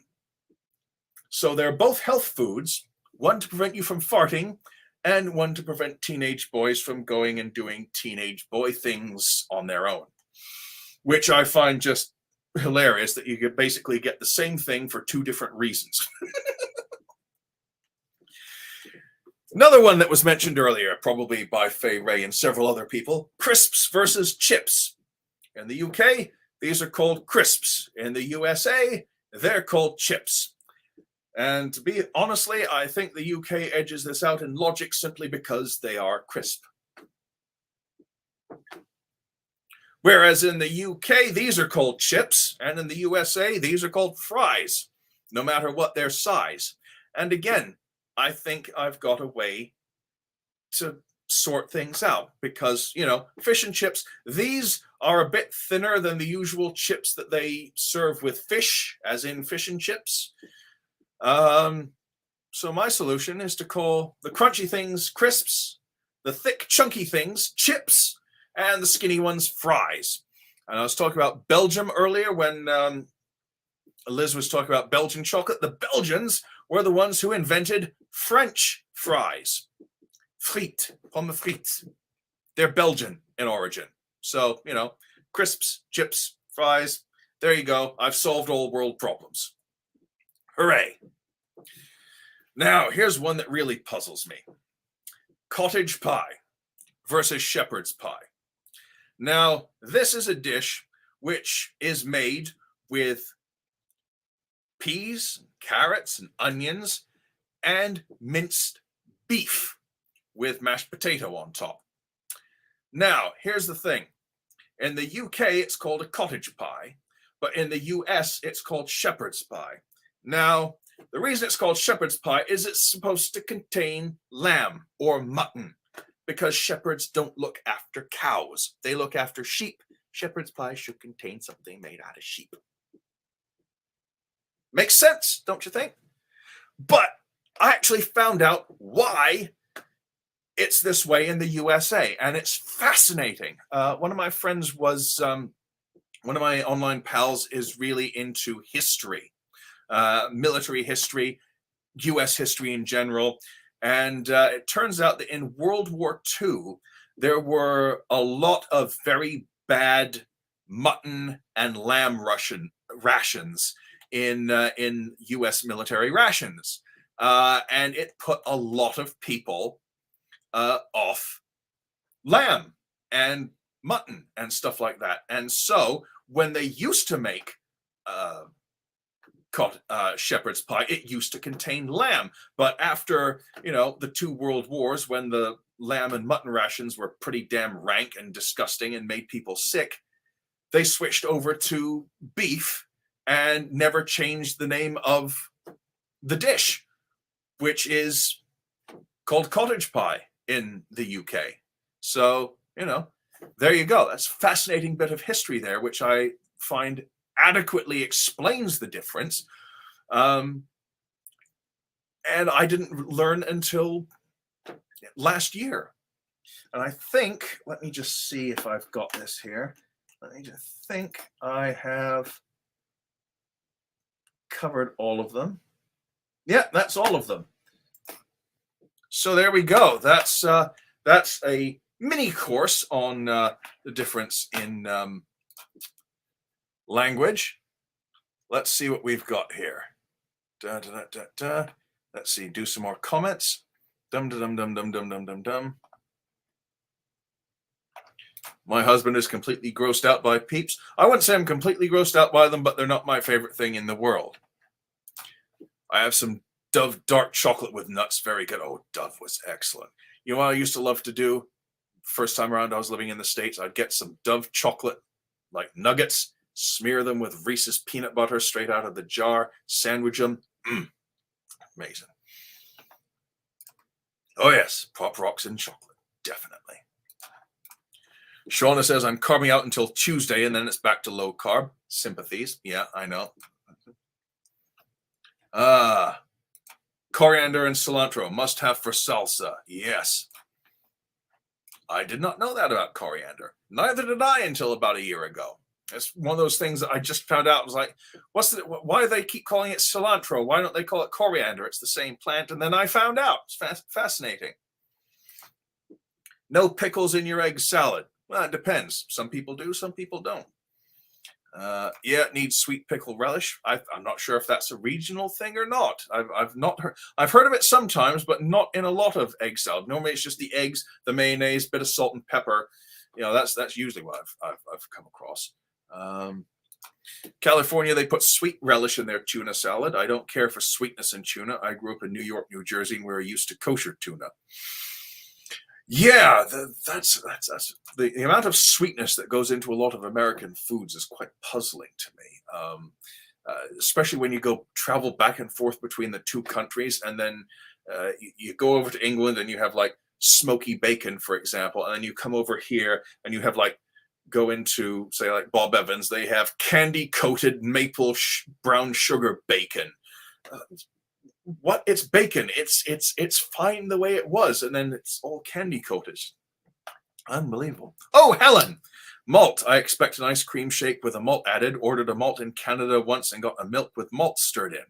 Oh, that's fascinating.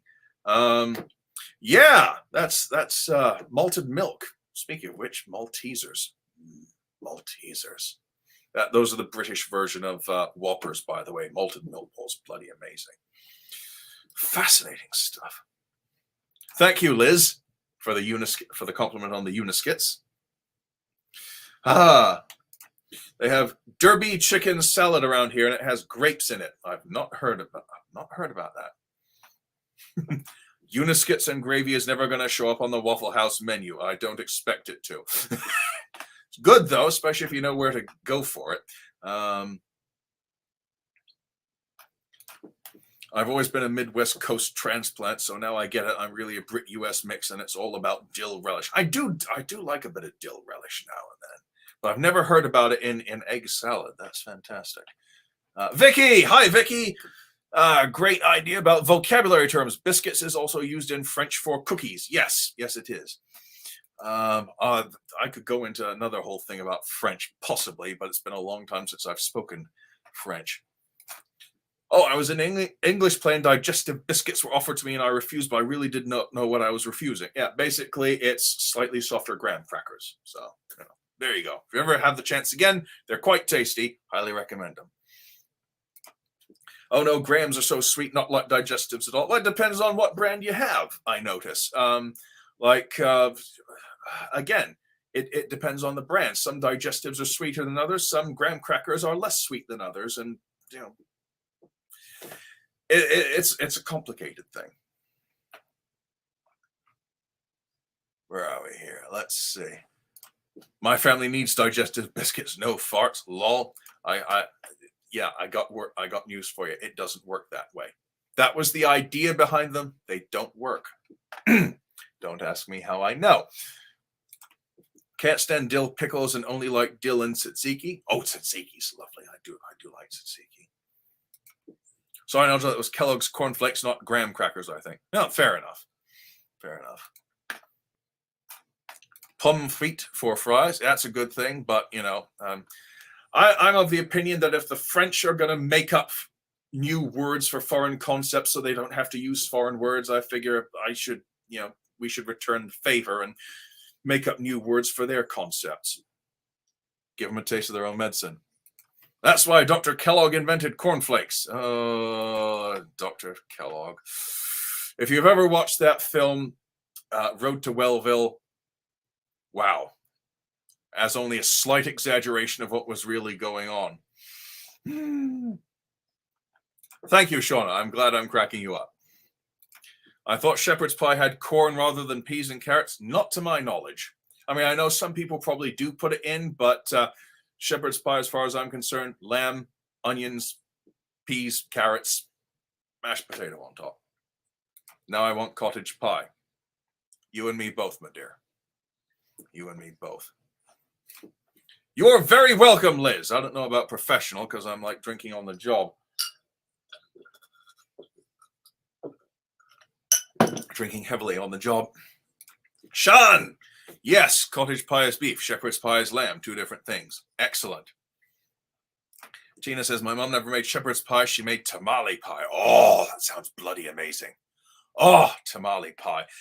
We really don't get, as you can probably imagine, we really don't get much in the way of authentic Tex-Mex food in the UK, and it's really, really not authentic. But when I'm here in the USA, I try and take full advantage of Tex-Mex and Mexican and all forms of Latin American foods wherever I can, because it's just so good over here. I lived in Brazil, and they said American food is too sweet for them. I agree. I agree too. One deli I went to put pieces of green apple in tuna salad. Who are these monsters? They must be stopped. Fried pickles, anybody? Yes, I've had fried pickles. I think it's a largely southern thing. I haven't seen it anywhere since before I moved down here in Georgia. And I gotta say, I'm not a big fan of dill pickles, but fried pickles, like fried green tomatoes, really, really nice. Dude, are there any other digestive than McVitie's? Yes, there are. Supermarkets do their quote-unquote own brand. You know, like you go and find the, Safeway's cornflakes or IGA brand Rice Krispies or stuff. Yeah, they do those for digestive biscuits. And there are other companies that make them. Just that McVitie's is the most popular and prolific, and probably the best as far as I'm concerned. Tina says, I have a bit of a sweet tooth, don't really care for sour taste or anything too spicy. Yeah, well, I mean, that's the basic default setting for all carbon-based life. All carbon-based life loves sweet stuff. And there's nothing wrong with that. But I mean, some of the sweetness that you get in American foods baffles the rest of the world. Like sweet barbecue sauce. I mean, you can get some really, really good Southern style barbecue sauce that's a little sweet, but then you get like the mass marketed brown sludge in a squeezy bottle, and just, oh. I'm loving the new dark chocolate bars made with stevia instead of sugar. Yeah, we've got some chocolate chips that are made with stevia, and they're bloody addictive. Oh, love it. Had spaghetti carbonara with Slough House corn instead of peas. Delicious. I'm not familiar with Slough House corn. Please let us know what that is, either in the comment, in the chat, or in the comments below. Not familiar with that. I have to look that up. Most of the world doesn't eat corn. True. It's become very popular in the US, in the UK now, and they just call it sweet corn for obvious reasons. I tried stevia for the first time today. Pretty good. Yeah. It's very nice. It's sweet. It's got a slight minty texture to it. I fucking love mint. Oh, John says, I saw fried pickles at a now closed microbrewery in Berea, Ohio. Not been there. Yes, sugar is addictive, and you put it in everything in this country, including places where you don't expect it. And as I know why, because it's a preservative. It's very good for preserving food. There's this whole thing about preserve against salt being bad for your heart, but I mean sugar is pretty bad as well, and we just don't have that in the UK, and we don't have much in the way of sugar as preservatives, or even preservatives. That's why our food has such a short shelf life, but you know, it's a bit healthier. Fried dill pickles at the Minnesota State Fair. I'm not a fan. Always taste all I taste is the fry oil. I do love dill pickles, though. I will always get dill pickle on the stick. Yeah, I think that's mostly down to them not changing the fry oil enough. But you know, battered deep fried dill pickles, especially when the oil is changed, I quite like that. Sean, totally random, but talk about different words. The Welsh didn't have a word for microwave, so they call it a poppity ping, just like the sound they make when the food is ready. I was watching an episode of QI. If you've not seen that, try finding it. But Rob Brydon, who is Welsh, was giving a lesson on Welsh terms, and the Welsh for ironing board is board smoothio, which I just love. That is fantastic. Look, yeah, a lot of languages have to adapt words, new concepts with new words that they're not familiar with, either by stealing the word, the foreign word entirely, English, or just changing it, or just using a mixture of words that make sense, from context. And I just find the plasticity of language fantastic. Oh yeah, Sweet Baby's Ray's sweet and spicy barbecue sauce, very good. We had some Sweet Baby Ray's sauce in our fridge for a while, and that was actually quite good. Yeah, it's a preservative, but it's more than that here. We have noticed that. Heather and I have both noticed that since we both travel between the UK and the US a lot. We do notice that there's a fuck ton of sugar in American food that somehow is just weird, baffling to everyone else in the rest of the world. Slough House is an area in Sacramento County that grows a lot of corn. Gotcha. When I lived in Ohio, we've got a lot of corn growing there. In fact, we'd have the roadside stands where you could just basically get fresh picked corn, and fantastic stuff when it's fresh. I will call it a poppity ping from now on. That's great. All right, Sean, you've got more people speaking Welsh now. Board smoothio. I think it's SMOOTHIO.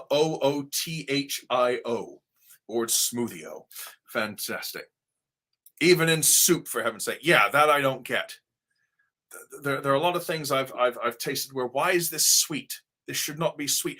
Bologna, for example. Liz, sorry, I know you're a vegan, but one of the things I used to eat as a kid was Oscar Mayer bologna. And I thought, I haven't had Oscar Mayer bologna in like 2 decades. I feel the urge.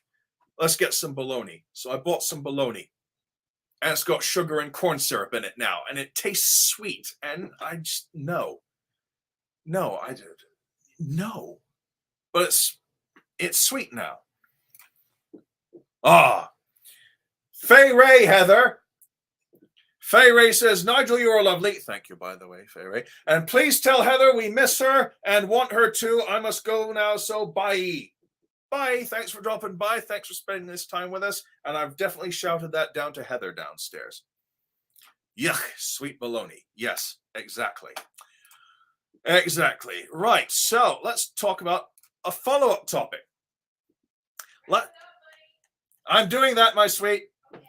Last week's Sorrel Topper video was well received, and several people expressed an interest in a follow-up video on how to pluck the hairline.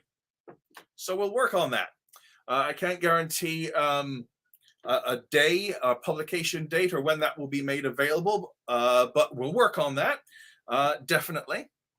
And tonight's final topic is a Patreon update. So now, some of you are on Patreon as our patrons. Had to think about that before I said it. So yeah, this is what's going to happen. This is something Heather and I have been kicking about back and forth, and we've been buying some equipment for it. We've got a nice studio. See if I can move this here. Nice studio quality microphone over here, and all kinds of other things, and some software to go with it, some editing software. And what's this going to be? We're hoping to launch a new feature, a new perk for our Patreon patrons called Fucked Up Fairy Tales. And these are going to be audio recordings of me reading fairy tales in their original forms with extra trivia. So, you know, if you grew up with, for example, Disney's The Little Mermaid, we've got a big anthology of Hans Christian Andersen fairy tales. So you'll get to hear the original Little Mermaid before Disney got hold of it and messed it about. And you'll probably understand why Disney messed it about. Because now, you know, as you grow up, you learn that fairy tales were a lot more gruesome and cautionary back in the days. But some of the changes that Disney made to their fairy tales, not been a fan of, and others I understand why they made them. And Little Mermaid, for example, is one of them. If you think that the fairy tales you learned as kids were the end of the story, no, this stuff gets dark. But all being well, you'll get to hear them in my golden brown, dark chocolate voice. Well, dark chocolate and caramel voice, milk chocolate and caramel voice, maybe. We'll see. But that's one of the things we're working on as a Patreon perk. So I want to let you know that we're going to be doing that in the near future, very shortly, and hope you like the sound of that. Now I'm going to put this up on the ticker. Those are our websites. We're going to take a few more comments, and then we're going to wrap it up for the evening because we're approaching the 2-hour mark.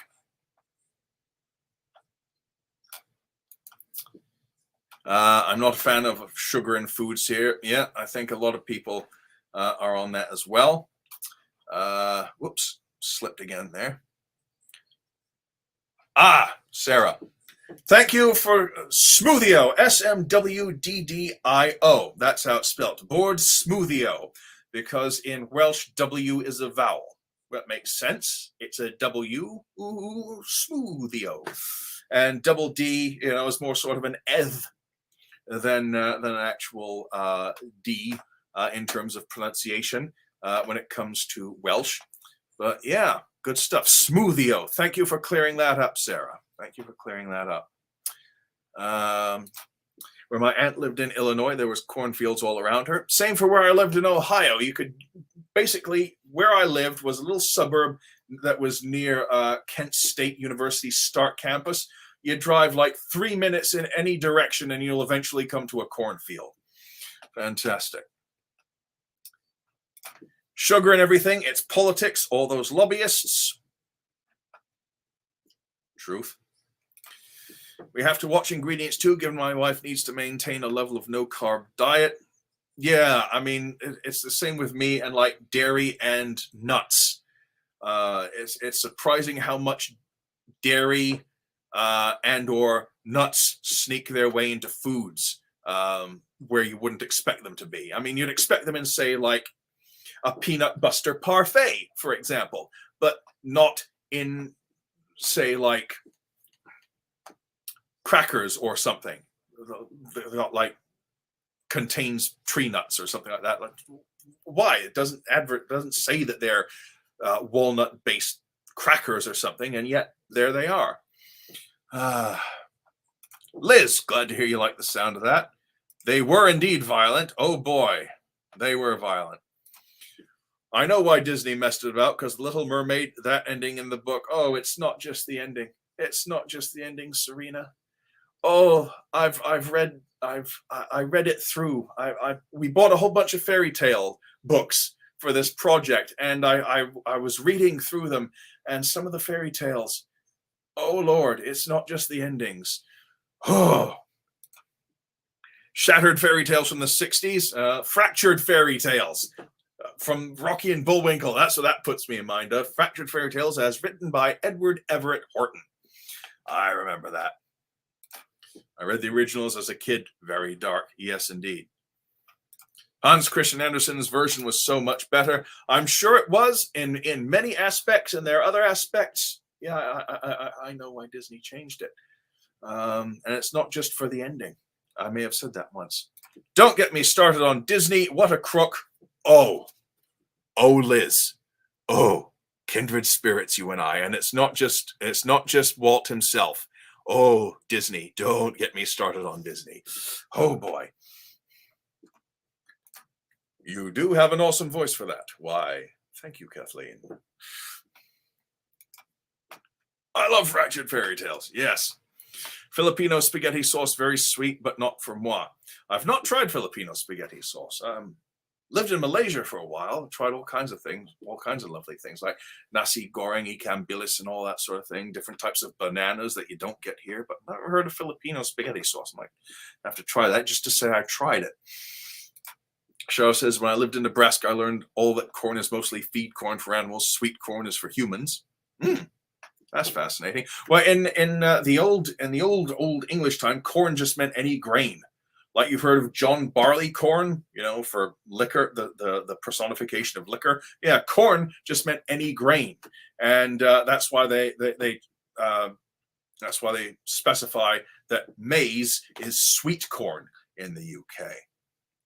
Anywho, right, I think that about covers everything. Sorry, let me just get this going here. And right, so that's about it for us. If you are signed up for our news, if you're not signed up for our newsletter, you can go to CysterWigs.com and sign up at the bottom of the page. And let's go over here. Dum. Should have had this. There we go. All right, that's not good. We are usually it's at the beginning of a broadcast. We're experiencing technical difficulties. Now it's at the very end. All right. Okay, never mind then. Right then, folks. So we'll leave it at that. And thank you very much indeed for your patience and your indulgence. And we're calling it a day. So I've been Nigel for CysterWigs and HairKittyKitty.com. I am showing off the Yvonne in the Tortoiseshell-R, which we hope to have up soon. And it's been an absolute treat. Thank you for joining us. Thank you for the fun. Thank you for the interaction. Thank you for your patronage. Thank you for your purchases. Thank you for your comments. Thank you for the music. Hang on, I went into ABBA territory there. Okay, so before I get even weirder, I will call it a night and hope to see you again next week. Thanks for everything. Take it easy and good night. Bye.